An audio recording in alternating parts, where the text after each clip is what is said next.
आपको बताते हैं कि सामाजिक विज्ञान कुल कितने अंक का होता है, इसका पूर्णांक क्या होता है।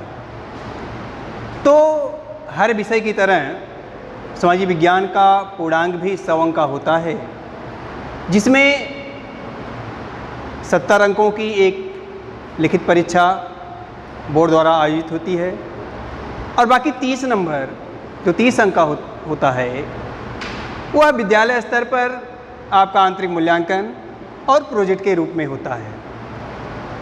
तो हम यहाँ चर्चा करने जा रहे हैं 70 अंकों की उस लिखित परीक्षा की जो बोर्ड द्वारा आयोजित होती है।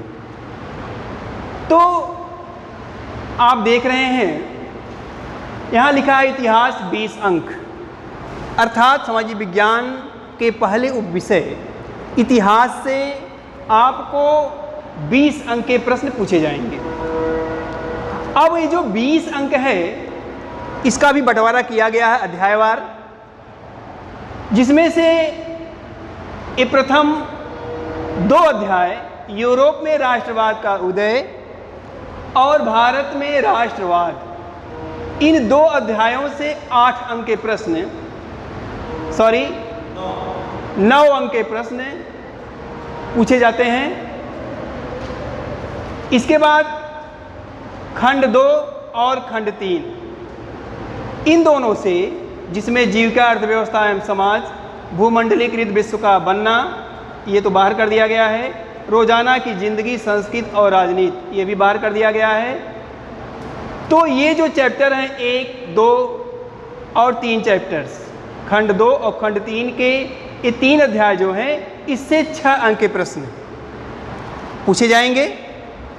इसके बाद नागरिक शास्त्र से 15 अंक के प्रश्न आपके प्रश्न पत्र में होगा, जिसमें इकाई 1 और इकाई 2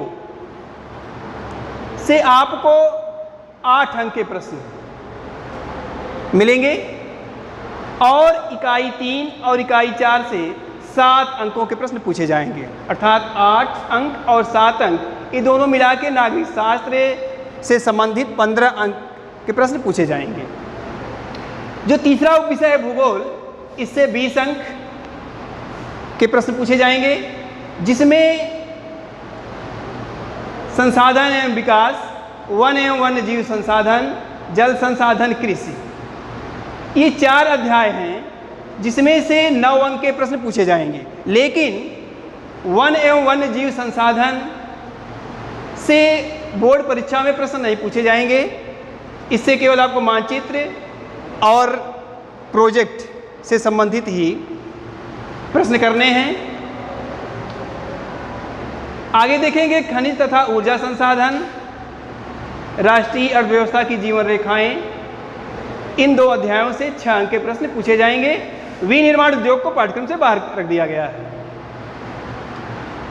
अर्थशास्त्र, जिससे 15 अंक के प्रश्न पूछे जाएंगे, जिसमें से प्रथम 2 अध्याय विकास और भारतीय अर्थव्यवस्था के क्षेत्रक, इनसे 9 अंक के प्रश्न पूछे जाएंगे और अंतिम चौथे और 5वें अध्याय से 6 अंक के प्रश्न पूछे जाएंगे, अर्थात नागरिक शास्त्र से कुल 15 अंक। तो आप यहाँ देख रहे हैं कि 20 अंक इतिहास से, 15 अंक के प्रश्न नागरिक शास्त्र से, 20 अंक के प्रश्न भूगोल से और 15 अंक के प्रश्न अर्थशास्त्र से पूछे जाते हैं। अर्थात बोर्ड द्वारा आपको 70 अंकों की एक लिखित परीक्षा देनी है।